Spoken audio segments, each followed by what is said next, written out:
What's going on, beautiful people? Machiavelli Mills TV, man. I'm in here chilling. My son in the room watching the cartoons and stuff, so you might hear him in the back or whatever as he's getting excited watching the cartoon that he's watching.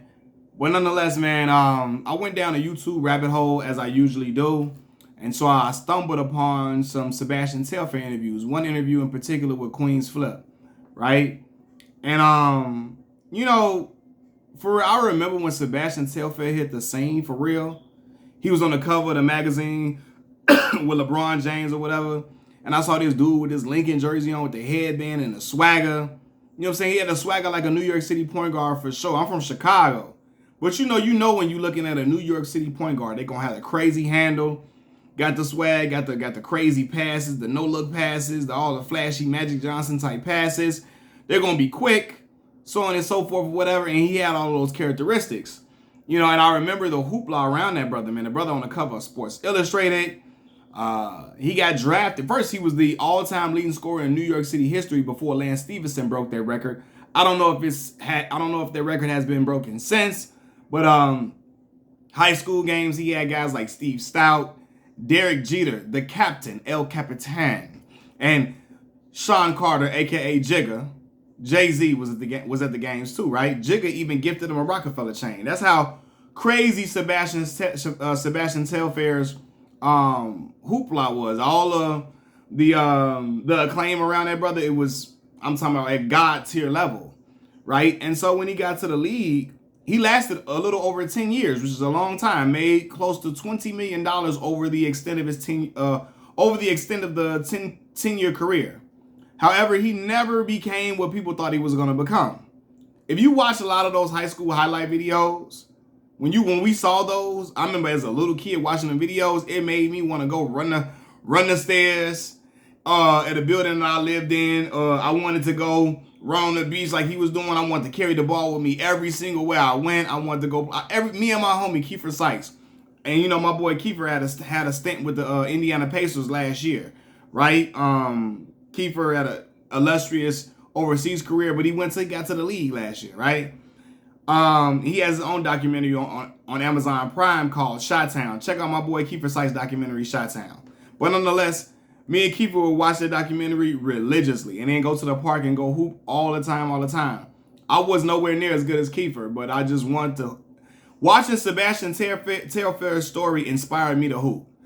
And so when I'm watching the videos, the interviews, watching the interview with Sebastian Telfair, I see comments in the comment section, and some of the comments say Sebastian should have went to college. This brother should have went to college. He should have went to Louisville, and played for Rick Pitino. And I want to challenge that. I don't think that was really the answer for Sebastian Telfair. For real. Sitting here now today with my knowledge of basketball and, you know, how I've watched guards progress over the years, I don't know if college would have helped or hurt that brother. Because if he would have went to college, some people say he should have went to college, helped develop more, so on and so forth. I don't know if Sebastian would be a lottery pick if he would have went to college. I really don't. Now, granted, Rick Pitino would have put the ball in his hands because he likes scoring guards. Ironically, Rick Pitino hasn't learned that the best way for him to win is when he has a non-scoring point guard, like a guy who actually can facilitate, like Peyton Siva. That's the only time they won in Louisville, when they had a guard like that. But nonetheless, he liked high-scoring guards, so he's going to put the ball in Sebastian's hands. But I don't know if that would have translated to him being a top pick. Problem being is that Sebastian Telfair was not extremely athletic. As we saw guards like Derrick Rose, Russell Westbrook those guards started to come into the league later on. You know what I mean? And when he would have exited college, who's to say? I don't know what if he would have went 1 year, 2 years, or whatever. I don't know if he would have been a lottery pick. He could not shoot. Was a super streaky shooter. He wasn't the fastest guard. He was fast, but there was a lot of guards that were faster than him. Hence, why he had certain troubles when he got to the league. He couldn't dominate like that because sometimes you would say if a guy can't shoot, he's so athletically gifted. He's so much quicker than everybody else. He can still get to the cup and get layups, or make high layups off of the glass, or he's extremely athletic to where he could even jump high enough to kind of push the ball into the damn cylinder, right? Sebastian didn't have any of that. He was a small guard, 6 feet. So I don't know, during that time, big guards wasn't really popular at that time. But I don't know, maybe they would have matriculated into the college game and he may have been exited out of a lottery type of situation. You know what I mean? So I don't know I think if he would have went to college, his stock may have fallen. His stock may have begun to fall. It may have fallen. Seriously. Because of the factors I just said. He was a streaky shooter. Couldn't shoot. He was small. He wasn't athletic. He wasn't the quickest. He was quick, but he wasn't the quickest guard per se. He was super quick in high school, but I don't know if he would have been the quickest guard in college. He really wasn't the quickest guard in the NBA. So I don't know, man. I think he made the right decision. Going to the NBA when you're the hottest that you've ever been, when you are at your peak, like of being hot. He got him an Adidas deal. Now he ultimately lost that Adidas deal from some knucklehead activity that he got into during the beginning stages of his career. But but he got an Adidas deal. He was able to leverage his notoriety, his personality, his persona, his swagger, his aura. He was able to leverage that into an Adidas deal. And then again, he got drafted 14th overall. And he got to the riches, which ultimately got his mom and his family out of the projects. He comes from a family of 10, according to him, when I watched the Breakfast Club interview. Now, I saw his sister. I saw in the documentary, we see his sister. We see his brother, Dan, who is now deceased. We saw his mother, who is now deceased. Dan is the one who used to be like, when the lights is on, it's time to perform. The one that used to be hollering at him. We saw his brother, Jamel Thomas, who played overseas and started at Providence. And we saw his little brother, Ethan Telfair. But he said he came from a big family, and he had to get his family out of Coney Island into a situation where they were living better, in a more affluent situation with just better resources, so on and so forth. And he did what he had to do for his people. And ultimately, leaving out of high school got him the biggest bag he could get at the time.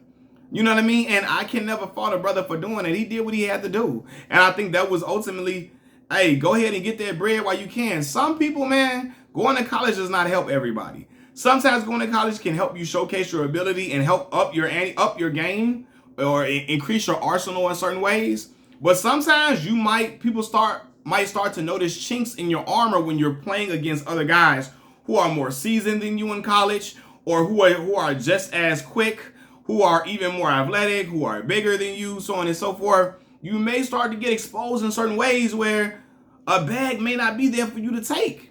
So he did what he had to do. He did the right thing. Go ahead and get that bread, man. Like, I'm sorry, Rick Pitino, Louisville. Y'all got to go and continue recruiting somebody else. But I got to get to this paper. I got to get my family out the projects. And in the documentary, we saw a situation where somebody was killed in the same project building he was in. I think it was a Surfside Projects in Coney Island. Somebody got killed in the project. So at the end of the day, he wanted to get his family away from those things. You got to do what you got to do. Go ahead and get that bread, brother, and get it as quickly as you can. Because, again, even if he would have went to college, he may have gotten hurt. Who's to say he don't have sustained a terrible injury? We saw what happened to Sean Livingston. Thank God Sean had got to the league at that point and was a lottery pick. You know what I'm saying? Then he came back and rehabilitated himself and came back in ways that nobody ever saw. Became a 3-time champion with the Golden State Warriors, became the mid-range king. His mid-range game was on God tier level, family. He couldn't miss nothing at the mid-range. He couldn't miss nothing in mid-range view at all. But who knows? Something like that could have happened to that brother. He get hurt, tore an ACL, so on and so forth, and he's never the same. And then we don't hear from the brother at all. Lasting 10 years in the league is a hard thing to do. The brother get a pension check, get that 10-year pension, which is some good money, man. And it's not hard. It's not easy to do. He stayed around. He went from team to team, but he was a very serviceable guard, which is why he stayed around for so long. You know, averages, I think his career high was like almost 10 a game in the league. And man, listen, it's a lot better than what a lot of people can say. A lot of people spend their whole lives getting to the league and they never can achieve that dream. The brother was driving nice vehicles, living in nice situations. Again, he amassed over almost $20 million over that 10-year career Oh, as well with whatever he earned from the Adidas deal. He had a was what I don't know if he got some ownership in Philippe Child or whatever. I think he was saying the restaurant in New York. I don't know. I think he kind of referenced that in the Breakfast Club. But yeah, man, was able to create a better situation, a living situation for his children than he had, and changed the lives of his younger siblings, so on and so forth, and had his mom and his brother living in luxury after all that they poured into him, his father as well, all those years for him to get to that level of getting to the league. And you know, his brother and his mom unfortunately passed away from COVID, but they were able to live good and enjoy the fruits of the labor of that young man that they pushed. And he was able to get them out of hood and have them experience life. So Sebastian Telfair should not have went to college.